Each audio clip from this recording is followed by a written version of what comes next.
monarch? Well, I think the royal family has to modernise and develop as it goes along, and it has to stay relevant. The Queen is a fantastic role model to lead that, and that's the challenge for me. We are on the verge of the historic royal wedding, and at the center of the action is a soon-to-be American princess. I put a spell on you. I think on the wedding day, as Meghan walks down the aisle and the choir's singing, Because you're mine. you'll be able to hear the distant hum of Edward VIII spinning in his grave, because he gave up the throne to marry a twice-divorced American. But now Meghan Markle, she's American, she's biracial, she's been divorced, and she's allowed to marry a royal. How exactly did we get here? It's been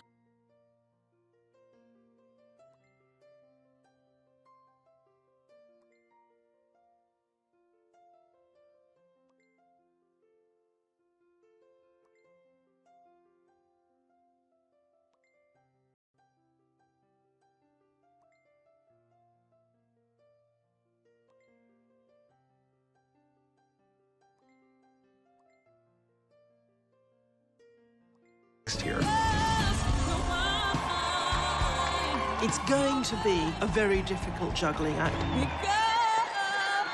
Maybe things have moved slowly in the past, but they're certainly not moving slowly now.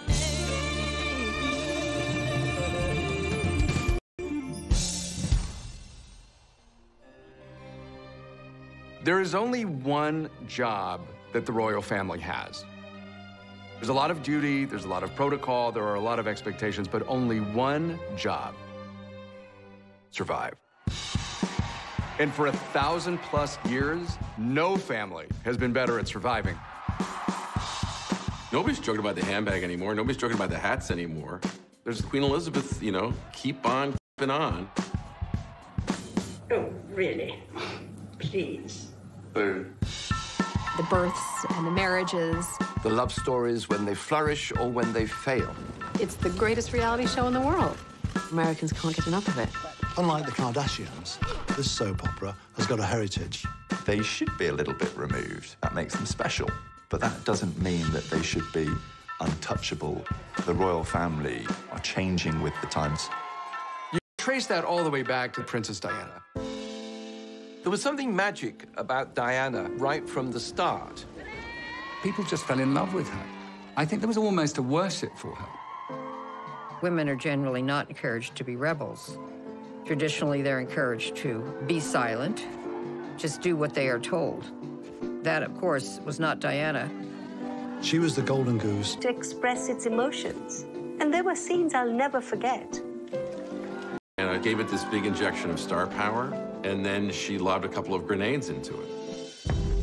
There's no mistress in the fairy tale. This is where the fairy tale cracks and reality comes in.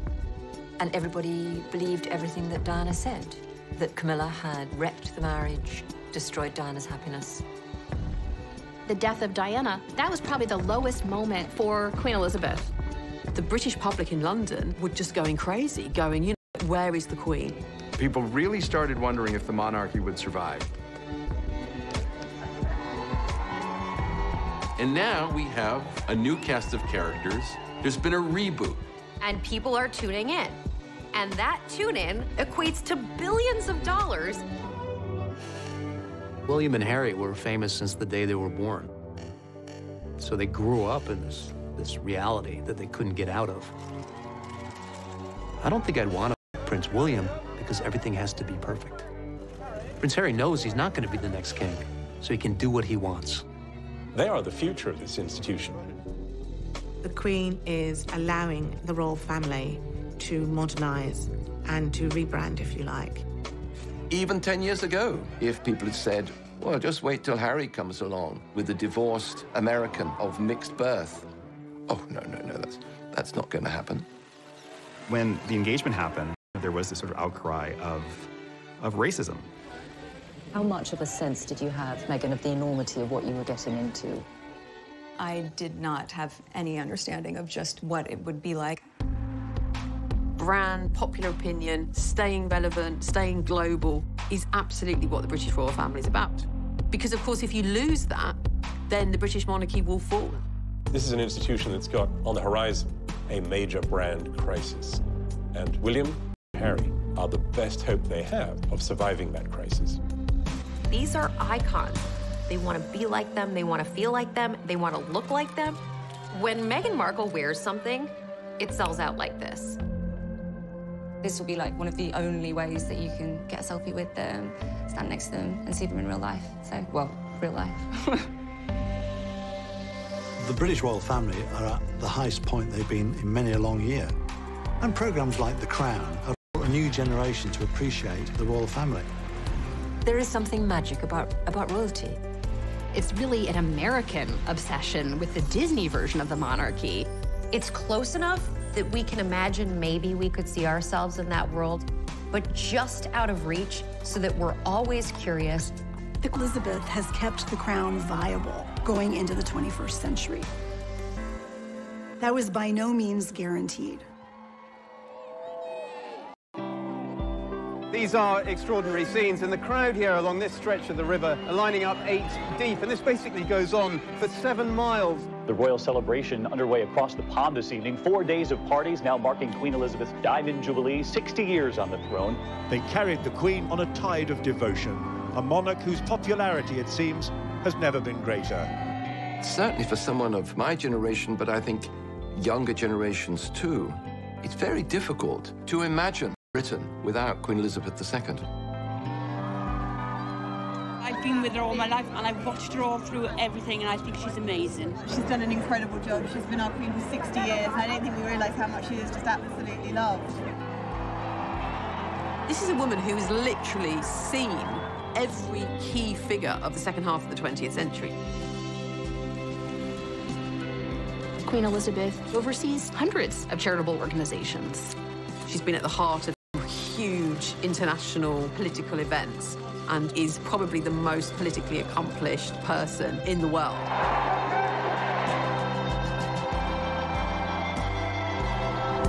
The Queen, though, wasn't supposed to be Queen. She was Queen because her uncle, Edward VIII, had abdicated. Edward VIII was the eldest son of George V. He was meant to be the king following his father's death in 1936. He was quite good-looking, dashing, a rather popular figure, Edward. He was at the center of American and British socialites. He was the heart of the party.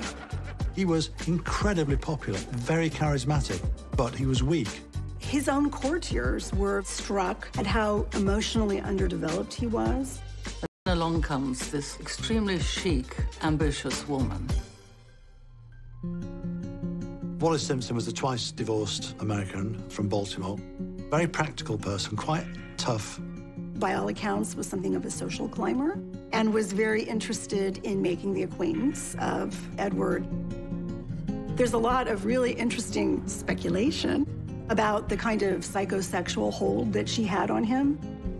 And because she was domineering, she filled some need that he had to be mothered. Everything had been kept under wraps. The British public didn't know too much. The monarchy had a tacit agreement between the British press that intimate details of a monarch's life. People were fascinated by him. And she, in her own right, had her own luggage. So people were fascinated by her and how she managed to bag the greatest bachelor in the world.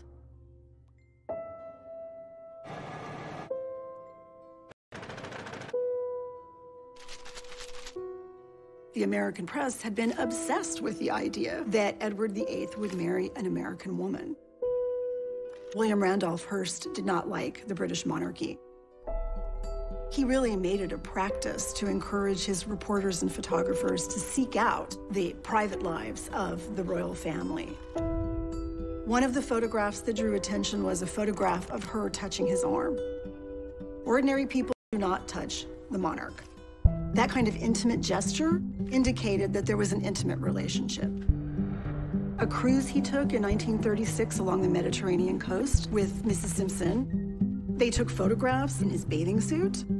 You could see his chest. I mean, he was half naked in these photographs. The public had never seen its monarch in a photograph in anything less than an utterly dignified manner. Edward VIII was one of the first victims of the paparazzi. It was becoming increasingly impossible to keep this secret from the British public. What was it? Hark the herald angels sing, Wallace Simpson's pinched our king, or something. An American divorcee was going to marry the King of England. This was the scandal of the century. It was the divorce bit that people objected to, not her. There was a real taboo about divorce. And so Edward had to choose the woman he loved or his country.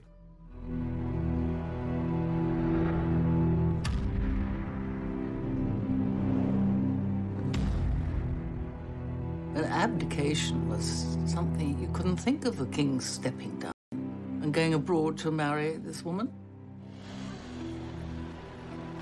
One cannot overstate the trauma of the abdication crisis. It seemed at the time that the monarchy, the British monarchy in 1936, came close to self-destructing. Had he insisted on marrying Mrs. Simpson, and had Parliament said no, it would have forced a standoff that the country had not seen since the 17th century.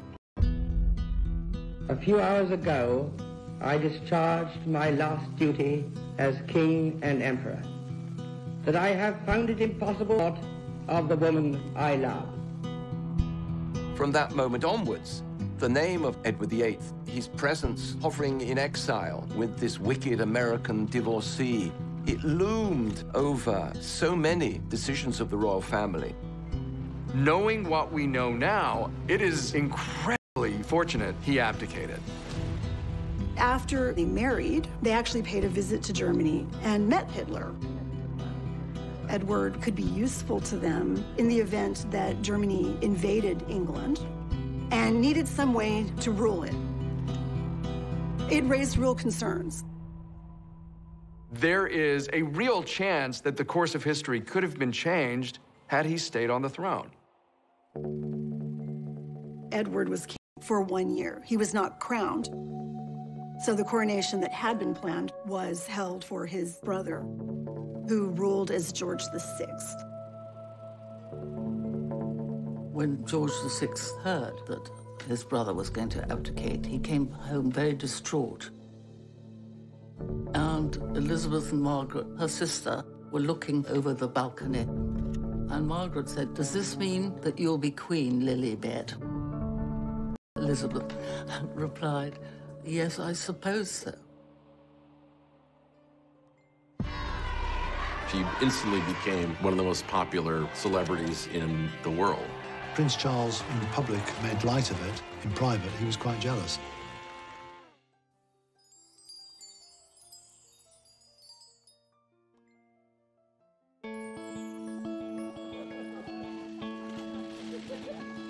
I wonder whether George has, in any sense, started realizing who he is and what one day he will become. Well, as far as we're concerned, within our sort of family unit, we are a normal family, you know. I love my children the same way any father does, and I hope George loves me the same way any son does to his father. There'll be a time and a place to bring George up and, you know, understand how he fits in the world. The people who are going to fascinate us going forward are going to be those children. Particularly George, he will become the King of England someday. You have a very clear line of succession, which is something, of course, the British monarchy is always concerned about. The 2013 Succession to the Crown Act made birth order the criteria for succession. It no longer made sense for males to take precedence over females. Had George VI had a boy, the boy would have become the heir presumptive. But because she was the eldest child and there were no boys,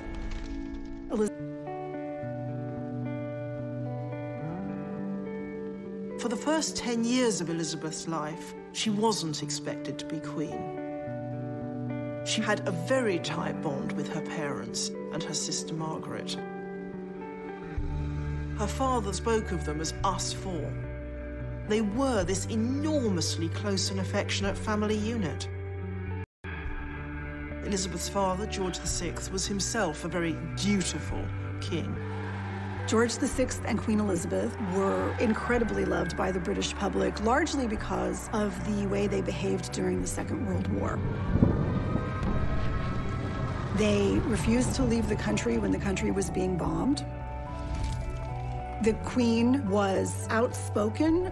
She said, "The king will not leave, and if the king will not leave, I will not leave, and if I will not leave, children will not leave." They really became a symbol of that stiff upper lip, of that British resolve.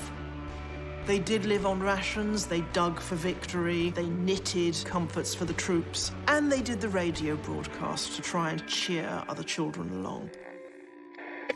We children at home are trying to bear our own share of the danger and sadness of war. Come on, Margaret. Good night, children. Good night, and good luck to you all.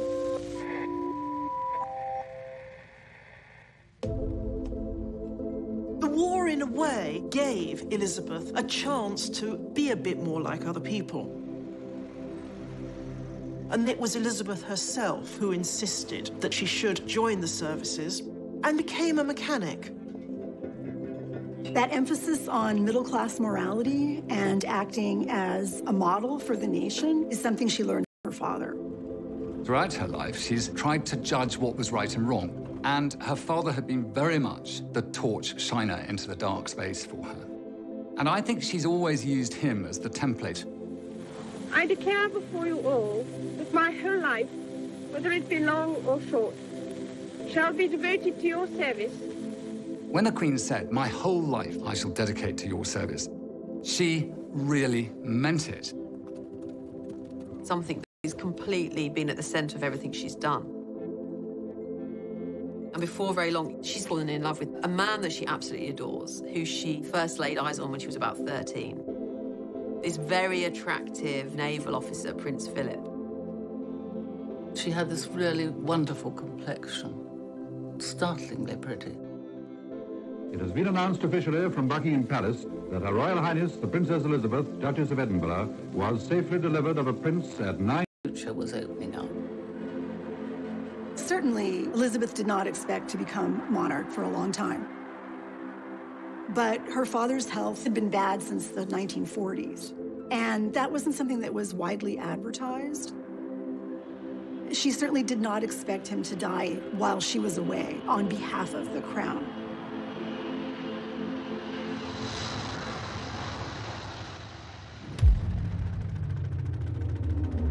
This is London. It is with the greatest sorrow that we make the following announcement. At 10:45 today, February the 6th, 1952, the King passed peacefully away in his sleep.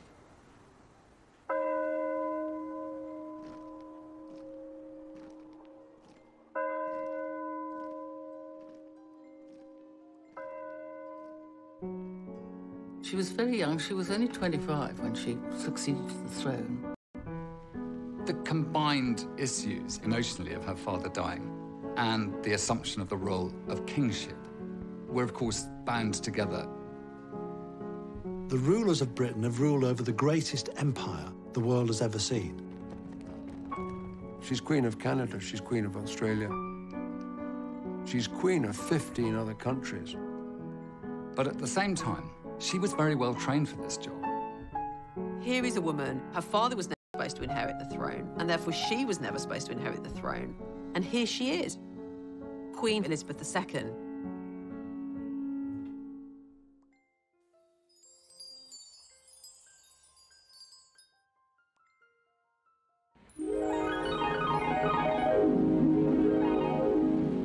See the USA in your Chevrolet. America's the greatest land of all.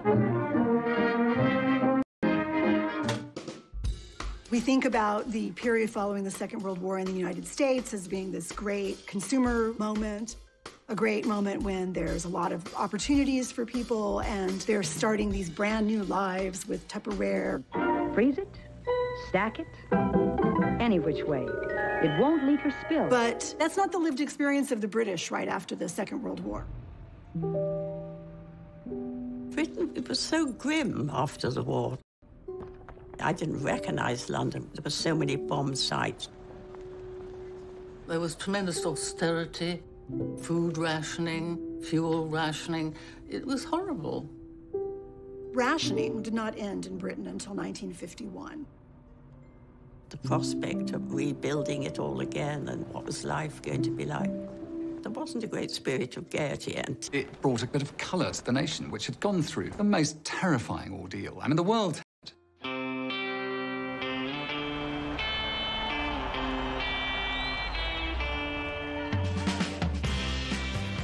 Beautiful young queen, handsome prince. It was a whole new era. Here is the news. Mount Everest has been conquered by members of the British expedition. Tenzing Norgay and Sir Edmund Hillary climbed Mount Everest the night before the coronation. It was a joyous moment, and you could see it in the crowds, you could see it in the pageantry. There was this whole exhilarating sense of a new Elizabethan age.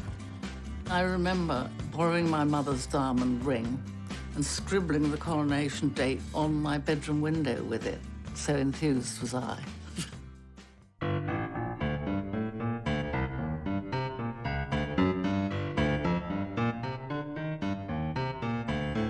Coronation happens once a reign, and as a royal ceremony, it does give you a sense of where monarchy is, where the state is, and where the people are at that time. All British institutions that have survived are the ones that have constantly reinvented themselves. The modernising forces inside the royal family definitely came from Prince Philip's side. Prince Philip is really the brainchild behind the televising of Queen Elizabeth's coronation. Such a savvy decision. It's about including the public. It's about inviting the public into a ceremony that historically had been for the political elite. And it had the most enormous audience. Huge numbers of people bought these tiny little things, and they all gathered around it. We travelled 4 hours to the Oxford village where my grandmother lived to see the coronation on television. Yeah. I think it did a great deal for social cohesion. I think it did an enormous amount for the spread of the television medium. London, the morning of Tuesday, June the 2nd, the morning of Coronation Day. My grandmother bought a television for the occasion, and people from the village piled in. Into the forecourt of the palace and through the gates comes the gilded coach, bearing the young queen to her crown. Rosie Churchill and I were the only two that went in a coach, and I was just blown away. A huge wave of cheering travels with her, pouring along the Mall as though it would lift her and carry her on her way. People were roaring, "Long live the Queen," and they were ecstatic. I mean, the main thing I remember is this crowded living room and the excitement. So, borne forward to the acclamation of her peoples, and took our places. She turned round with a beaming smile. "Ready, girls?" Madam, is your Majesty willing to take the oath? I am willing. The Queen was quite extraordinary. I couldn't understand how she could be so calm, completely unfazed by the whole thing. You only have to walk into Westminster Abbey and imagine all the balconies that get built for a coronation. All those eyes peering down. I should imagine the pressure was immense. The things which I have herebefore promised, I will perform and keep. So help me God. She never put her foot wrong the whole day, not one. The moment of the Queen's crowning is near at hand. The Archbishop raises it high in the sight of the people and reverently places it on the Queen's head. Her Majesty, Queen Elizabeth II, is crowned.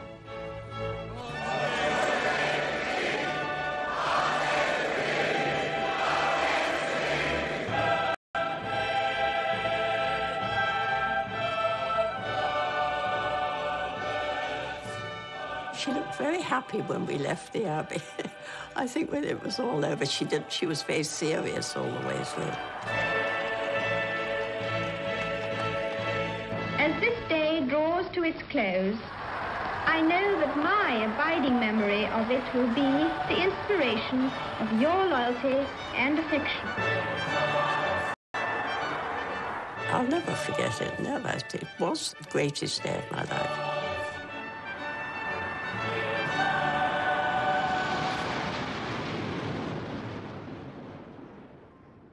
The Queen who's going to have to do a major job, and she was dedicated to doing it. Whereas Princess Margaret could be more relaxed. She was always a rebel. She'd go clubbing. She'd drink a bit too much. Margaret certainly made the most of her life, behaving in a rather riotous way. She had wanted to marry her father's equerry, Group Captain Peter Townsend, but he had been divorced. For a royal princess to marry a divorced man would say to everybody, well, look, we can do it, so you can all do it. They didn't like that then.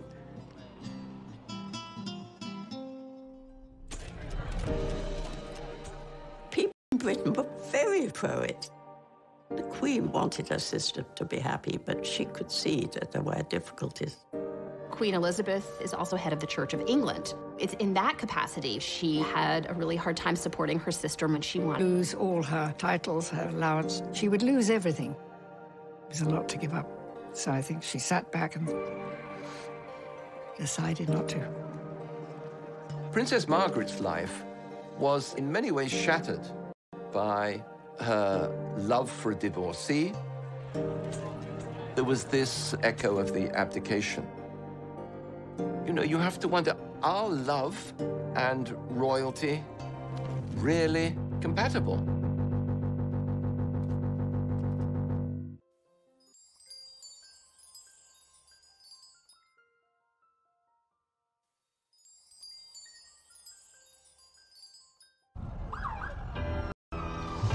William and Kate now here in New York. You can hear those fans screaming there. I've been such a fan since I was little, and I'm dying to see them. What is it that you like so much about William and Kate? Absolutely everything. We're so excited. Yeah, we're so excited. I can't wait to see them. The rollout of the royal red carpet for Prince William and a glowing Kate Middleton. I think they've been a nice, refreshing, regal addition to the city this week. All bets were today when the Duke and Duchess of Cambridge arrived in the city for their first official visit. Prince William took a detour to meet political royalty at the White House. The couple courtside at the Brooklyn Nets basketball game Monday, getting a glimpse of American royalty. King James, Jay-Z, and Queen Bee. These days, we think of America as almost belonging, as having more in common with the younger royals. But back when Elizabeth was a younger woman, she absolutely seemed to love that exciting, freer vibe she felt there. And America was very open to her. No one does a wedding like the Brits, but nobody does a parade like New York.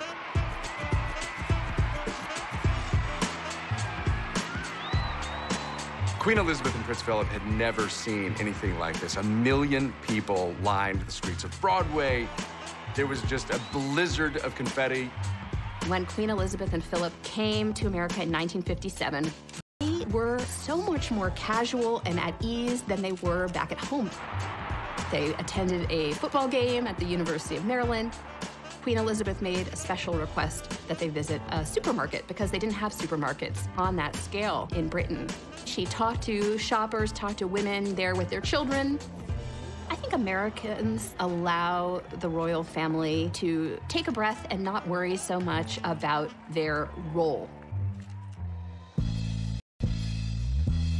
Americans tend to have a more romantic, more abstract view of who the royals are and what they do. Sovereign housewives romanticize what it would be like to be queen because it would allow them to leave their suburban households and call the shots.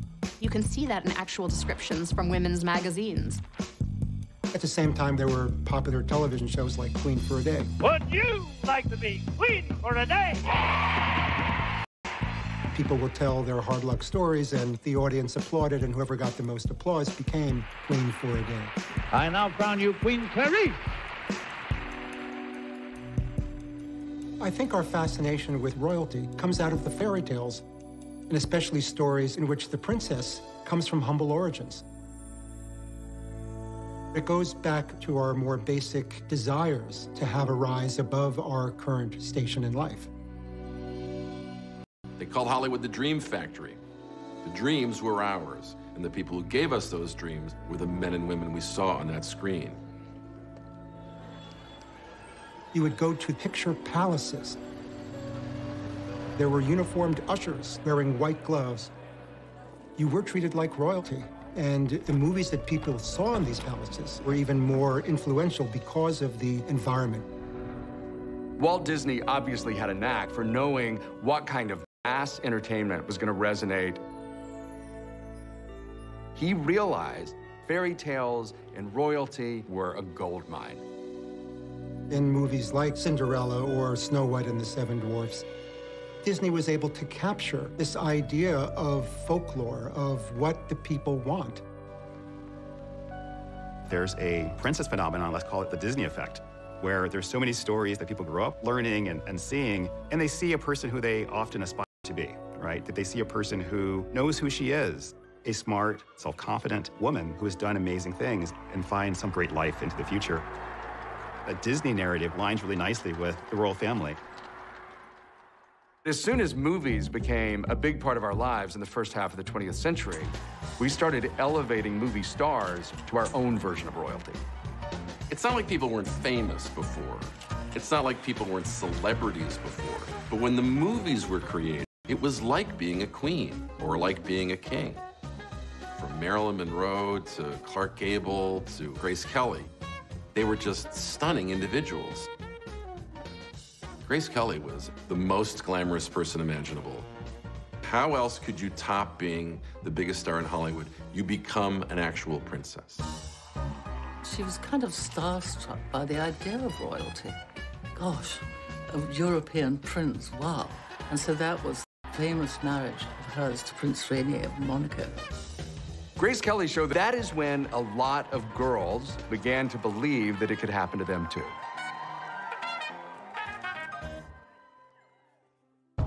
Old-fashioned, elitist, and out of touch. He dared to actually criticize the Queen herself. I don't retract that for 1 minute. Because, you see, I'm now being attacked for having attacked the Queen.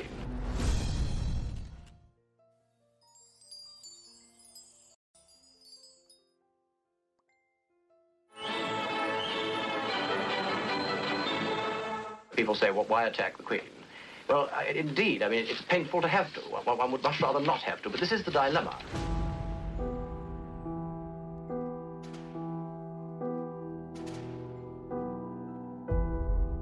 In her early years, the Queen did have some difficulty with the public relations aspect of her role. Glamorous though she was, beloved though she wasn't very approachable. I mean, to judge from your article, you expect the Queen to have qualities of a wit, would like her to be a better orator, you would like her to be a TV personality, in addition to being a diligent, dutiful, and devoted monarch and a mother. What I'm suggesting is that in her public speeches and appearances, spontaneity should be the keynote. I want to tell you all how happy I am to be amongst you and how much I look forward to my journey through Australia. Her own natural soul is not allowed to come through. It's a sort of synthetic creature that speaks. Lord Altrincham, John Grigg, was a journalist who in 1957 critiqued the Queen for being very old-fashioned and elitist and out of touch. He dared to actually criticize the Queen herself. He said that she sounded like a priggish schoolgirl, that it was hard for people to relate to her, that she didn't perhaps sound as if she actually knew that much about anything. I don't retract that for 1 minute. Because, you see, I'm now being attacked for having attacked the Queen. He was even physically attacked by a member of the League of Empire Loyalists, who said of the fine that he was charged when he was convicted that it was the best investment he ever made. What made it worse was there was actually a germ of truth to this. The Queen was this shy young woman. She's the public face of the monarchy, and she's a private person, and she's trying to balance these two things. Prince Philip was always telling her, smile more, look over there, Lilibet, look at the children, just to look a little more warm and open. The Christmas broadcast of 1957 can be seen as a direct response to Lord Altrincham's critique. It's inevitable that I should seem a rather remote figure to many of you. But now, at least for a few minutes, We see her with pictures of her family around, and it is meant to give that sense of, yes, the royal family are royal, but they're a family just like us. It was the first such royal Christmas broadcast to be televised. She quite self-consciously spoke to the very concerns and criticisms that he had raised about the monarchy being out of touch. We can show the world that we are not afraid of the future.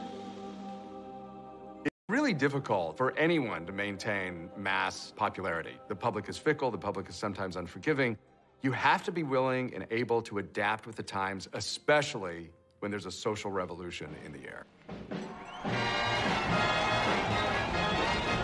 Everyone is voting for Jackie. The cool music of the time was not rock and roll, it was Frank Sinatra. And Frank Sinatra was recording campaign songs for JFK. Instantly, the presidency was covered with glamour. The torch has been passed to a new generation of Americans born in this century.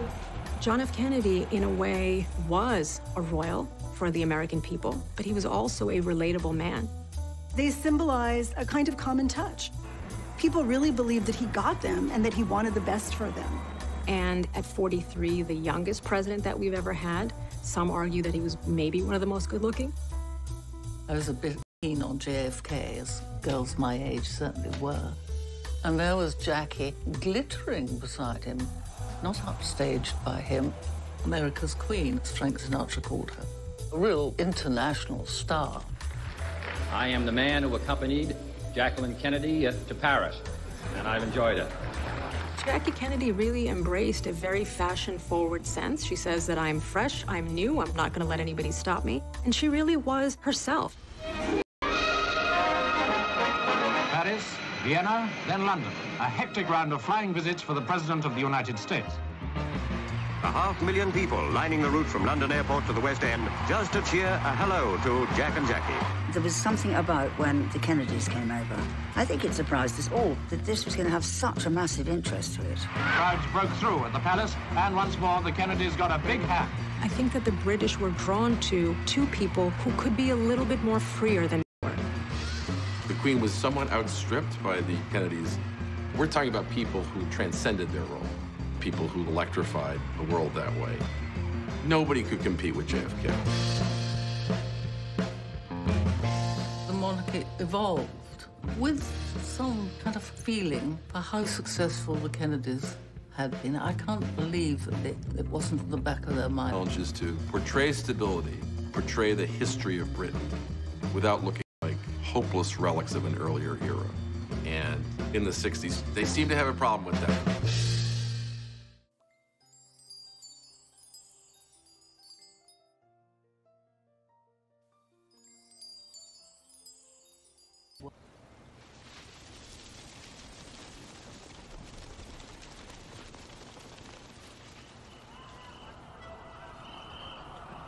It appears as though something has happened in the motorcade route. Something is wrong here. Something is terribly wrong. Stand by. There has been a shooting. I repeat, a shooting in the motorcade in the downtown area. From Dallas, Texas, the flash, apparently official, President Kennedy died at 1 p.m. Central Standard Time, some 38 minutes ago. It was the most horrible thing that anyone could imagine.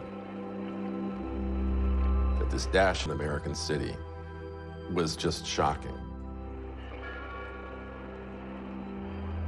We felt it in Britain, too.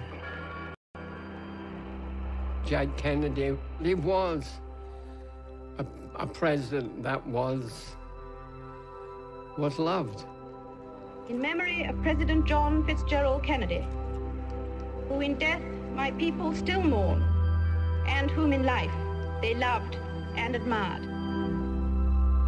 Here was a man who had symbolized hope, who had symbolized these ideals, and those all seemed lost now. After a period of terrible trauma for the nation, America was primed for something fun and escapist. And then along came the Beatles. 100,000 screaming teenagers are at New York's Kennedy Airport to greet, you guessed it, the Beatles. I remember American friends of mine saying, we needed this after what we've been through. The welcome was just overwhelming. You can't photograph noise, but you can photograph the people making the noise.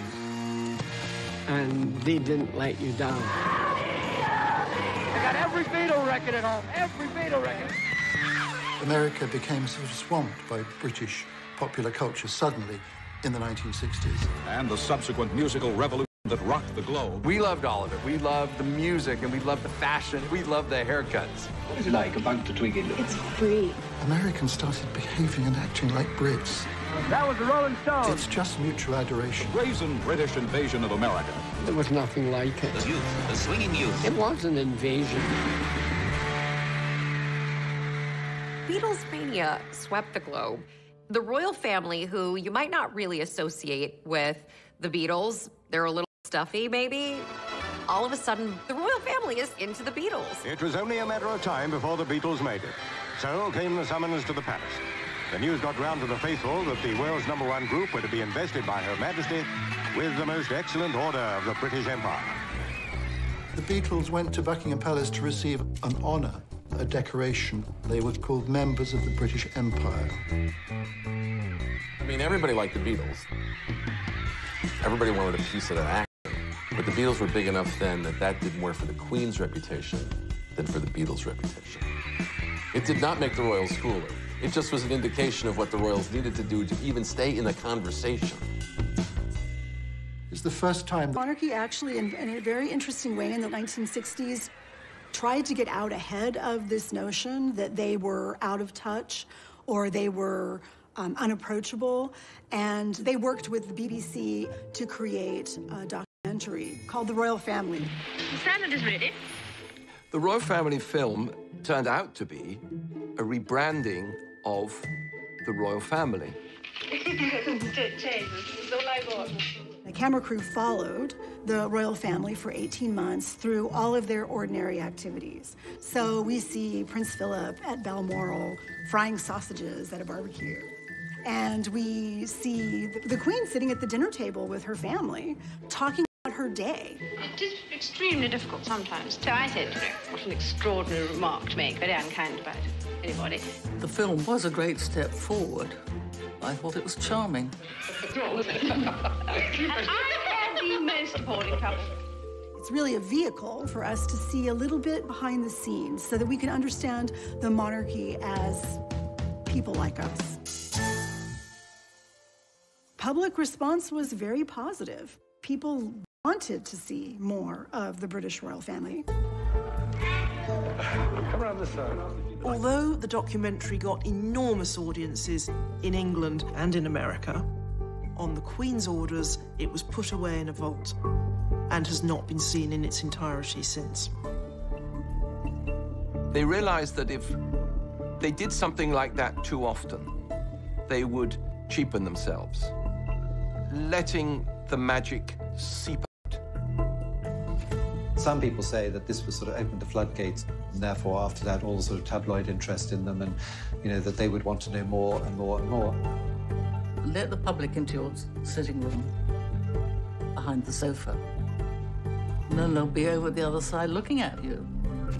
The problem with all these things is not the film that gets made with careful supervision, but what happens next.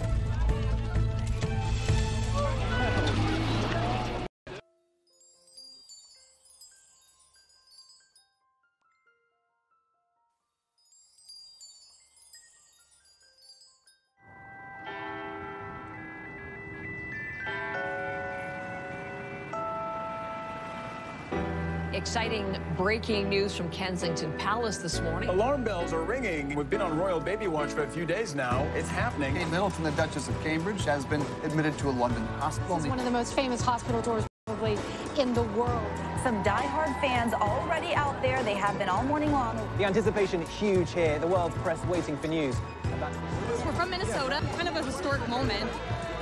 People think we're kind of crazy, like a lot of our friends back home, but we're like, come on, you gotta do this, you know? We are just getting news now saying the Duchess of Cambridge has delivered a son. The British royal family has a new member, a prince. So now we're waiting to see if the royal couple comes out soon to greet all those fans. All eyes trained on those brown doors, ready and waiting. So we've noticed an awful lot of activity out here just in the past few minutes, so we may see the new arrival fairly soon. Here we go, here we go, here we go. The royal family has just emerged from St. Mary's Hospital. Baby wrapped up warm.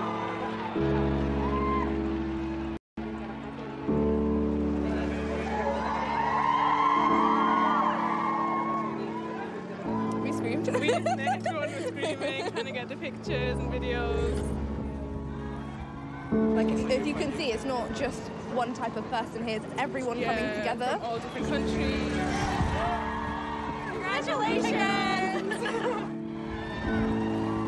So we're looking at about 70, 80 years of the baby. So why not say, oh, where were you when the baby was born? I was right in the hospital. That's the feeling you can never buy.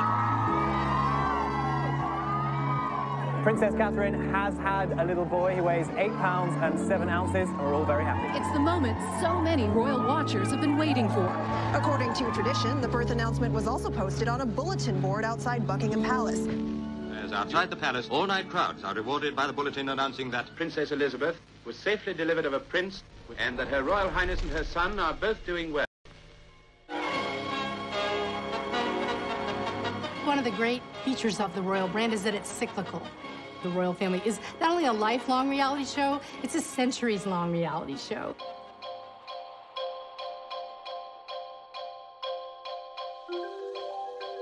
We don't often chart a person's life from birth to death. But with the advent of technologies, whether it was photography in the 19th century or television in the 20th, we have been able to follow members of the royal family at every step. Whether it's birth or the first days at kindergarten, this allows us to be invested in these individuals. A heavy program of official engagements prevents the Princess and the Duke from seeing their son as often as they wish. It is only on occasions like this that they can enjoy the happiness of parenthood. Charles, it was his misfortune to need that she give herself to her people. For 6 months, Buckingham Palace has been a palace without a sovereign. The Queen has travelled round the world. She reigns not just at Buckingham Palace, but in the 4 corners of the earth. Soon now, the royal standard will fly again from the palace rooftop. And we at home will say, welcome the Queen. He had quite a difficult childhood. His parents were very distant, not just physically, but emotionally as well. Everybody in those early years remarked on how stilted and formal the Queen was. Charles suffered from that, probably more than anybody else. Charles and his mother were subjected to private reunions in public scenarios. But all of this, at the end of the day, is because of the growing power of the media. Previous kings had gone off to school or had their lessons with their tutors. We saw film, newsreel. Here is courage. Here is honor. Here is Gordonston, a school fit for a king. Prince Charles was sent off at a fairly young age to boarding school, and to one boarding school in particular, to Gordonston, where his father had been. The school had a tough, outdoors regime that Prince Philip clearly saw as making a man. He had a difficult relationship with his father, who frankly was puzzled by this son of his who was so sensitive. You can only feel sorry for the kid. Scrutinized whenever he appeared in public, scrutinized in private. And then this develops with his love life.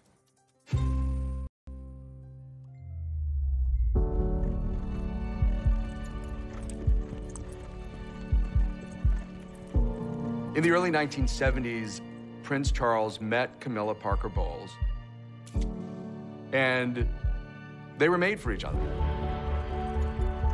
There was a huge bond between Charles and Camilla from the start. Partly it's the things they shared, a love of the outdoors life, of horses, no taste for the spotlight, for glamour. Partly it's the thing they didn't share, the thing she could give him, this jolly, breezy confidence. Camilla was not an aristocrat, and she had had previous boyfriends. She had a boyfriend when she met Charles. A woman of experience and knowledge was not an appropriate partner for the future King of England. He went off into the Navy, he went off to the Caribbean, and shortly after, Camilla wrote him a letter telling him that she was going to marry Andrew Parker Bowles. Charles was absolutely devastated. There was a lot of pressure to find a bride.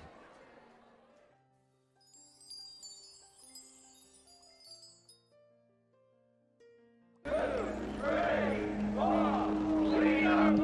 many Britons, these are hard times. Britain has suffered one of the highest inflation rates in Europe. For many ordinary people, it's now an uphill struggle to balance the family budget. With all this, escalating prices, and an inflation in violence. The late 60s and 70s was a difficult era for everybody in Britain. The economy was in the pits. For the 1.5 million unemployed in Britain, the pinch is even more severe. Those without work now account for 6% of the total labour force. And even the longer-term prospects for employment are pretty gloomy. It brought power cuts, and it brought a 3-day working week. Just how serious is the situation? 2 out of 3 of the city's workers were working their first and last day this week. We had inflation rates of, over 20%. We had a society that, riddled with strikes, with shutdowns. The state basically just came to a standstill. Garbage wasn't being collected. The royal family would be the point on which you would focus your animosity. It's a diamond-encrusted lifestyle that ordinary people whose families had worked for generations could not aspire to. And the monarchy seemed very much out of touch with that. The princess and her husband were guests of honor at a glittering ball. The princess was radiant, obviously enjoying herself. Charles, like his father, is a great sportsman and doesn't miss an opportunity to play polo. People were really struggling, and here we have a family that's living off the public. Our guest today on Meet the Press is His Royal Highness, Prince Philip. The recent news dispatched in London and begins this way. Queen Elizabeth has not had a pay raise for nearly 18 years. A situation that none of her subjects, the working-class subjects, would tolerate for a moment. Then it goes on to detail the very high cost that the royal family must sustain on an allowance of $1,100,000 a year. Is that creating an awkward situation for us? Very. We go into the red within the next year. We never quite know with Prince Philip when he's joking and when he's really making a mistake. Well, you've had to close down certain large houses, haven't you? No, not altogether. We've closed down what we're interested. We had a small... He said that, goodness, yes, he might have to give up polo. It really didn't go down too well. That was exactly the feeling, that the royals were infinitely overprivileged. I wanted to do something for me, because look at me now, I'm nothing. It's a rich man's budget, that's all I can say. Make no mistake about this, the ordinary working people are not being hoodwinked at this one. The 70s, I think royals in general found that they hit a kind of rut of irrelevance in the culture. And then, there was Queen Elizabeth keeping on. London celebrates a once-in-a-lifetime spectacle not to be missed. Queen Elizabeth's Silver Jubilee. 25 eventful and glorious years. Queen Elizabeth II, long may she reign. For one brief moment, the Jubilee seemed to unite the divided nation under one flag. The Queen, the head of state, is a focus of unity, which transcends any political division. In America, the president is the head of state and at the same time the head of government. In the British system, the head of state and the head of government are two separate entities. Every week in Britain, the prime ministers from Churchill right through to the current British prime minister meets with the Queen. She can't express opinions, but she can ask good questions. The monarch works to advise, to encourage, to serve the nation and the government. When I was 21, I pledged my life to the service of our people, and I asked for God's help to make good that vow. I do not regret nor retract one word of it.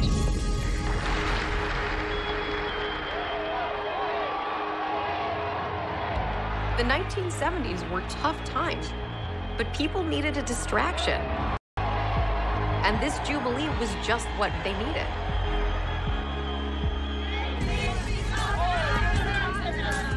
Join in the spirit, the good old British spirit. There is an element of escapism when it comes to the royal family. It's a way for us to escape the everyday, escape perhaps disappointment in our own lives. You know, whether people just come out and enjoy the street party and then go home and grumble again about how much of their taxpayers' money is going on the establishment. There's no doubt that these big public events do give the royals a boost. This royal wedding is really about a happy ending and perhaps a new beginning.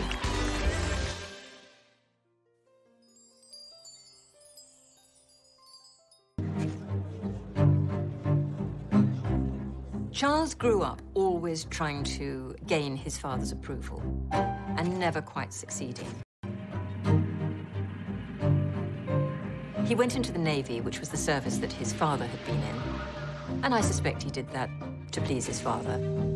The British press, they tried to kind of create Prince Charles as like a James Bond character, called him Action Man. And this is the secret of the prince's public success.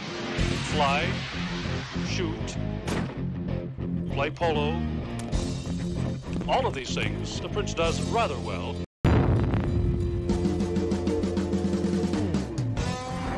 Gunnery practice is all part of the schedule. He gave an excellent display with a 20mm Oerlikon gun. He did everything that other recruits were asked to do, but which actually were quite dangerous. He did not want to be wrapped in cotton wool. His 9 months is an intensive period of training where he'll be given an insight into all departments. There are no fundamental differences between the prince's training from that of other sub-lieutenants. He's always pushed himself to the limit. Because being famous for having done nothing very important is a difficult thing to live with. He had a real need to prove himself, to do something real. His time in the armed forces, in the Navy, was an opportunity to do that. If later on I'm to be associated with all 3 services, it'd be a very good idea to do an attachment with each one. I think it gives one a very useful experience of responsibility and discipline. On paper, he may have been the world's most eligible bachelor. You know, helicopters, in a variety of uniforms, looking good, looking a bit more glamorous. But pressure to marry, it was time.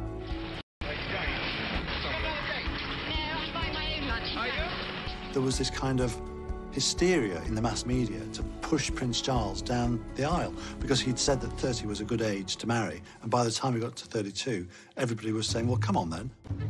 He's getting on a bit, isn't it? About time we got married. I think he should get engaged because he's getting older. People had been waiting for a long time to see who Prince Charles was going to choose as his spouse. Anytime anyone was photographed within 5 feet of him, they were the new princess. There were questions. The kind of dirt the press were looking to dish on any of Prince Charles's girlfriends was things like whether they had a past, whether they'd had boyfriends. Extra element that the future Queen of England was expected to be a virgin. And of course, the trouble is that that was terribly out of touch.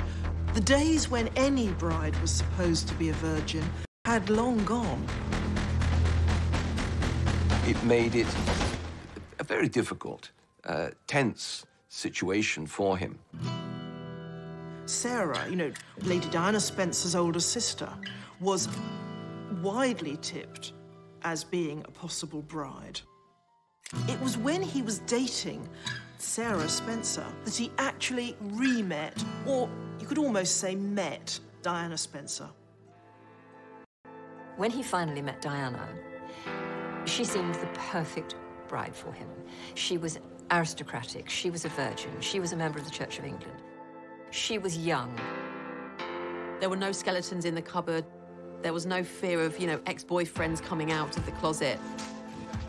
This shy, somewhat ordinary young woman who teaches kindergartners, and she's thrust into the limelight. Lady Diana was back at the Pimlico kindergarten where she teaches this morning, but polite as ever, she was saying nothing about her weekend with Prince Charles to the assembled press corps. Don't comment all that. Did you have a good weekend, though? It's work now, okay?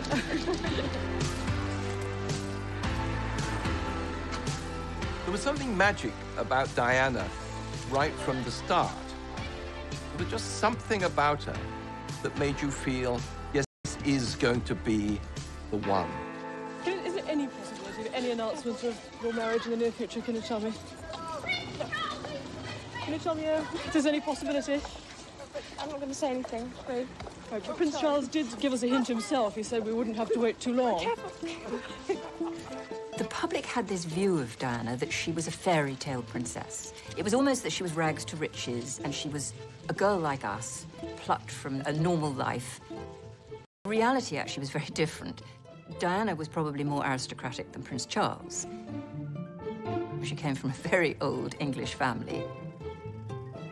She grew up in a stately home, filled with staff and beautiful works of art.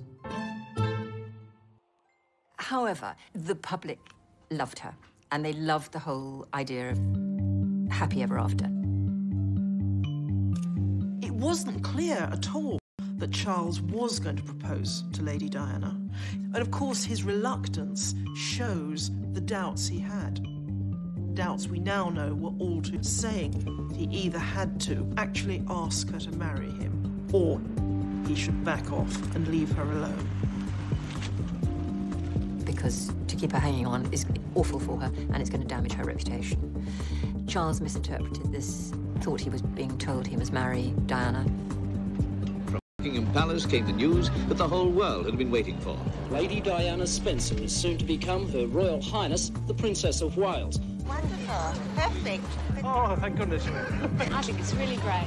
One can only speculate whether Prince Charles's decision to marry her was entirely his own. One has to wonder whether duty and sense of obligation weren't playing their role as well. On the public side of the palace, the crowd watched intently as the interview appeared on ITN News. It was exciting when he chose, and it was exciting who he chose, because it was Diana, and everybody was excited about her. It was a really big deal. She was this breath of fresh air. She just looked and felt like someone you knew in real life. Diana, through her teenage years, we know she'd had a sort of crush on him, as some girls of her age did, and here she was, given the opportunity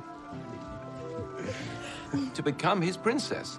Can you take us back to when you first met? What do you think about Lady Diana? Well, I remember thinking what a very jolly and amusing and attractive 16-year-old she was. The royal tradition is that the bride-to-be blushes, stumbles and stutters over a few words, and then lets the man do the talking. And, I mean, great fun. And Diana, she remained silent. And, I don't know what you thought. Pretty amazing. She was awkward, she was young, she was unschooled in the way of royalty. Can you find the words to sum up how you feel today, both of you? Difficult to find that sort of word, isn't it, really? Just delighted and happy. And then the famous quote. And I suppose in love. Of course. Whatever in love means. Whatever in love means. This was not exactly a ringing endorsement. I mean, what sort of person says that to their partner, let alone to the world as a whole. At the time, it was like, oh, he's so befuddled with love, he doesn't even know what to say. It was not seen as being the run moment that would later be seen as. Diana came into the royal family as a vulnerable 19-year-old if they're not handled properly. 19-year-old princesses will grow up to be... His decision to marry her was entirely his own. One has to wonder whether duty and sense of obligation weren't playing their role as well. On the public side of the palace, the crowd watched intently as the interview appeared on ITN News. It was exciting when he chose, and it was exciting who he chose, because it was Diana. Oh my God. Everybody was excited about her. It was a really big deal. She was this breath of fresh air. She just looked and felt like someone you knew in real life. Diana, through her teenage years, we know she'd had a sort of crush on him, as some girls of her age did, and here she was, given the opportunity to become his princess. Can you take us back to when you first met? What do you love about Lady Diana? I remember thinking you were very jolly and amusing and attractive 16-year-old she was. The royal tradition is that the bride-to-be blushes, stumbles and stutters over a few words, and then lets the man do the talking. Great fun. And Diana, she remained silent. And I didn't know what she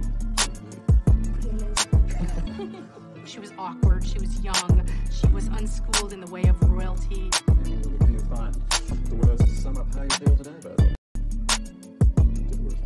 That's the word, isn't it? Really? Just delighted and happy. And then the famous quote. And I suppose in love. Oh my God. Whatever in love means. This was not exactly a ringing endorsement. What sort of person says that to their partner, let alone to the world as a whole? At the time, it was like, oh, he's so befuddled with love, he doesn't even know what to say. It was not seen as being the run moment that would later be seen as. Diana came into the royal family as a vulnerable 19-year-old if they're not handled properly. 19-year-old princesses will grow up to be angry, powerful women.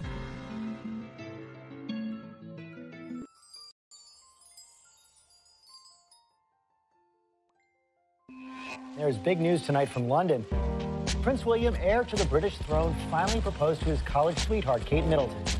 It will be the wedding of the decade. Did you see this coming? Was he getting a bit nervous and jumping? No, not at all, no. It was a total shock when it came and very excited. And it's a family ring? Yes, it's my mother's engagement ring.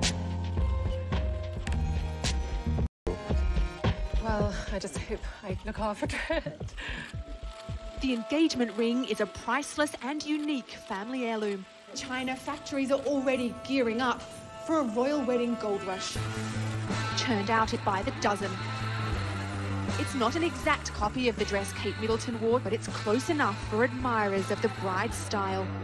It is important for the people to see something of themselves in the royal family, although there's always been a kind of aspirational quality. Meghan Markle mania. Millions trying to copy your most popular looks, so we decided to make it easy for you guys to do it. These are women that consumers all over the world look up to.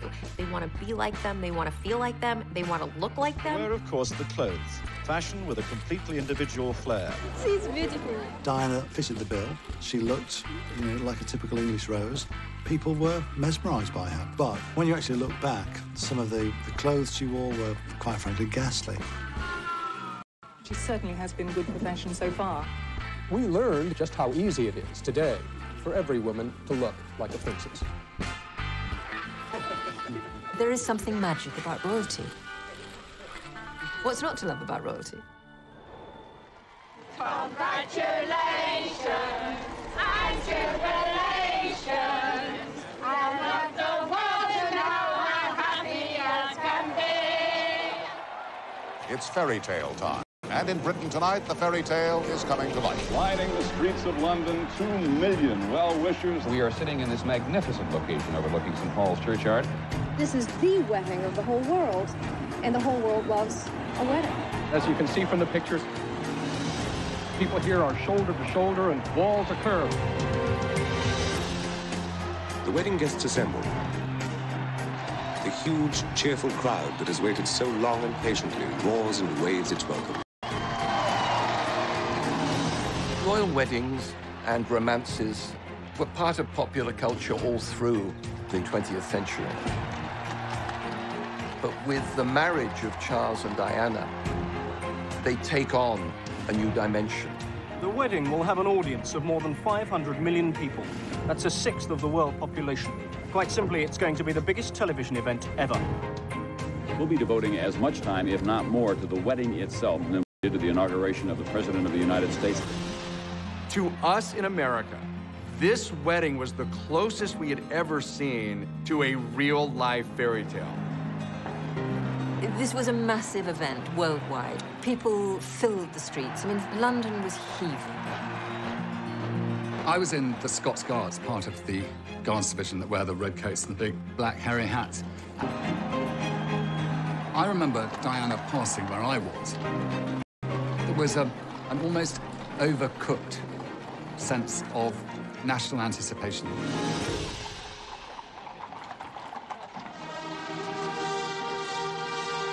can tell that she has arrived.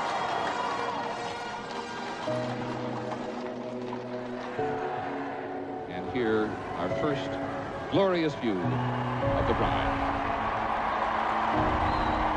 This is magnificent. I have never seen a train like this. Have you? I've never seen a royal wedding like this. The dress and all of the preparation, it was catnip to the world. It's a Cinderella story. And she does look like a fairy princess. She wanted it to be so special, and it is. What a day this must be for her, barely 20 years old. And by joining of hands, I pronounce that they be man and wife together, in the name of the Father, and of the Son, and of the Holy Ghost. Amen. So London now sees for the first time their Royal Highnesses, the Prince and Princess of Wales. I saw the Prince in his naval uniform with his beautiful princess coming down the steps of St. Paul's, and I thought, that's the royal family sorted for my lifetime. That's the future, and I like it. It was very exciting to see her come suddenly, you know, this totally different figure with a very different future.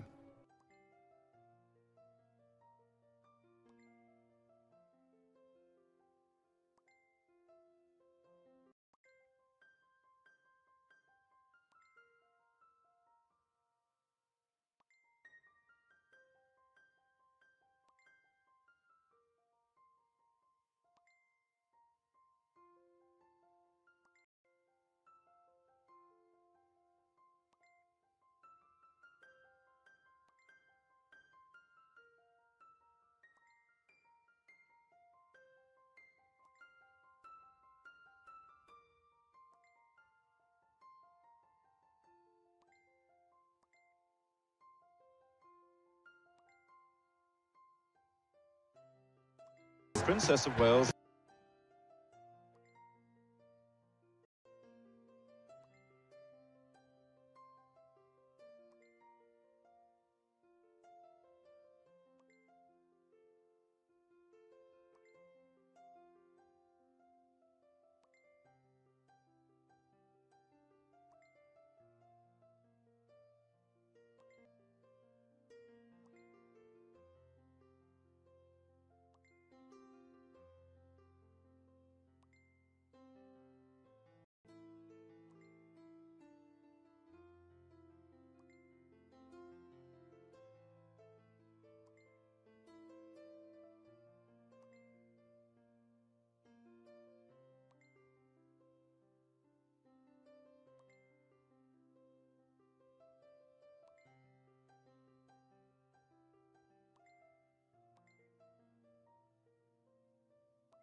perhaps the world's most eagerly anticipated birth.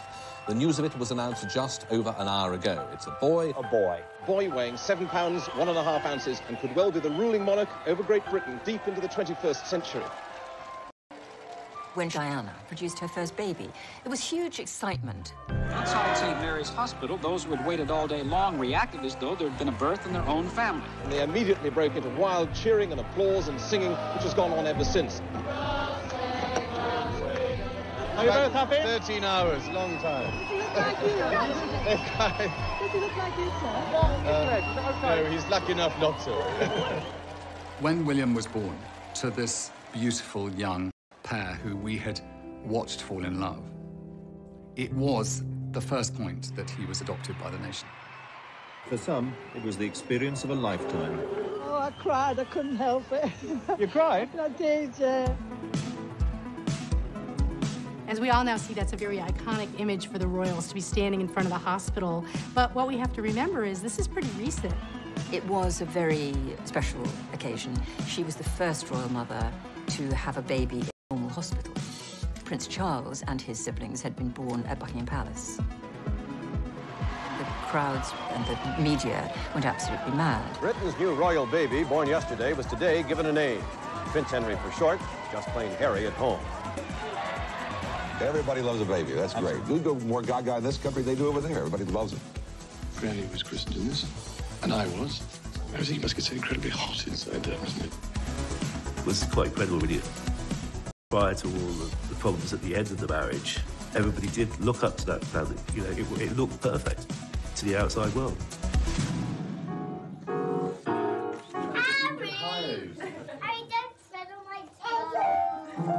Young family, the model first family of the country.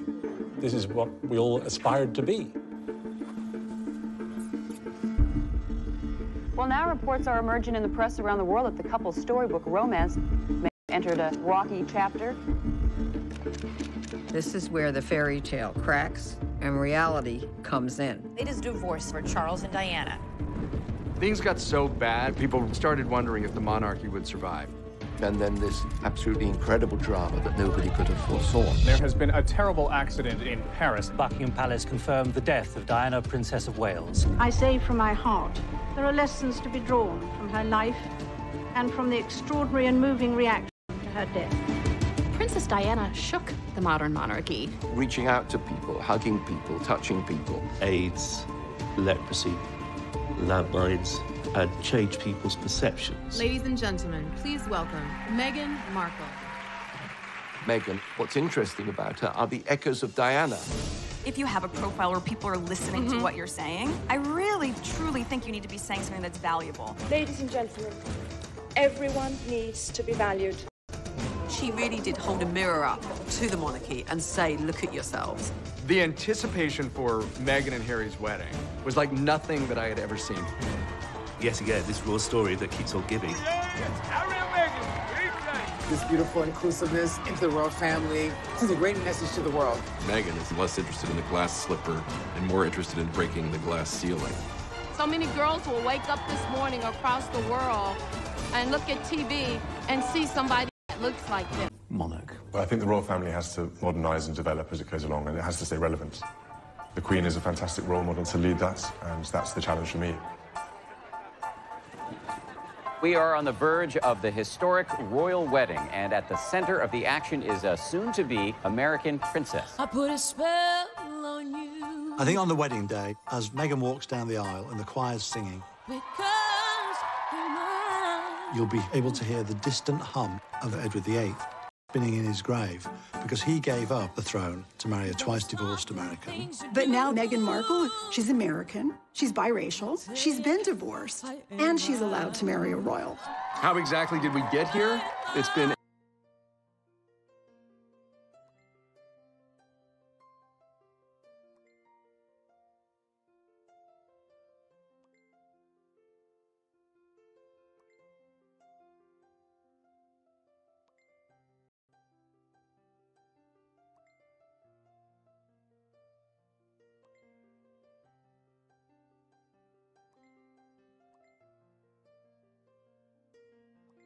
here. It's going to be a very difficult juggling act. Maybe things have moved slowly in the past, but they're certainly not moving slowly now.